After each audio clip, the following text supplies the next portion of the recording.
It would appear that the former royal known as Prince Harry, yes, the Duke of Sussex, is in fact walking away from millions of pounds. But why? As ever, let me explain. Hi, nice to see you on this blistering day. It's all right, isn't it? No, but I know, I know people say, Neil, you never shut up moaning about the weather.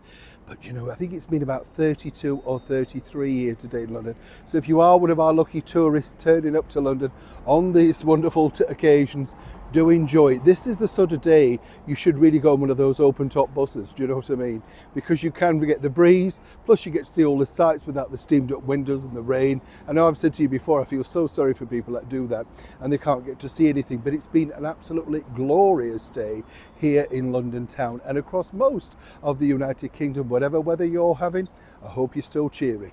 It's always important to have a laugh, isn't it, Now, someone who's clearly not having a laugh in life, really, I mean, whichever way you want to dress it up, is none other than the former royal known as Prince Harry, the Duke of Sussex. You can see now when they go out together at these events like the ESPN Awards and stuff like that, it's a very forced, contrived type of sort of relationship, isn't it? The camera turns on, her rictus grin suddenly comes back to life, Old reminds me of Wallace and Gromit, you know what I'm saying?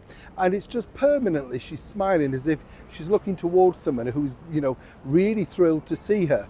Yes, I'll leave that point there. But what's fascinating when you think about it is the problems that Harry is now mounting up. And people talk about the cash flow problem with Harry and Meghan. It costs a lot to run that Montecito mansion. Make no mistake of that. It's the security, the pool, the garden, the sort of what you mean, the sort of servants, the chambermaids, people like that.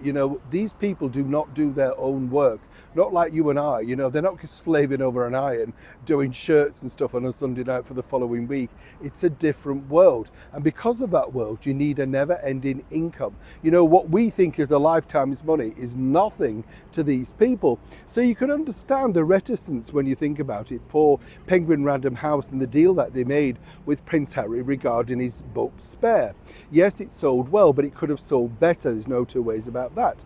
Moving forward, though, what's interesting is he's held onto the rights of the film. Now, you may have read about this particular headline in the paper, but you won't know this. And this is what I like to share with you, see, because the bottom line with Spare is simply this. Harry wants to remain as executive producer. Now, there's very little interest in this from, of course, major studios, simply because of Harry's own bad PR. The fact that he changed the story, said that he possibly would have, exaggerated certain elements. Not that there's anything wrong in that in the film world, but now they can't bill this as, the truthful story, the definitive story, which would have made Harry more money. Now, on top of all of that, he also wants to get involved in casting and wouldn't mind being involved at some other level, perhaps even a cameo, who knows? But it's all about his vision and who he wants to portray people. And of course, in these very tight-fisted times in the world of filmmaking, they have to decide if they're going to make money or not. Now, you would suspect that this movie might make some money.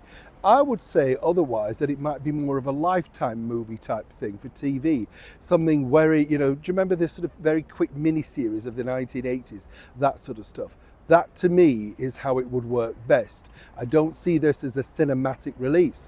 Sadly for Harry, he does. And that's the reason why he's holding out for whatever money, whatever offers that might come his way. The bigger picture now, though, for Spare and Prince Harry is whether this particular book, story, novel, fiction, whatever you want to call it, will remain spare on the shelf of film producers for many years to come. But for him, of course, he still believes that this is the definitive story that is worth a lot. Millions, in fact. Neil Sean in the very heart of London.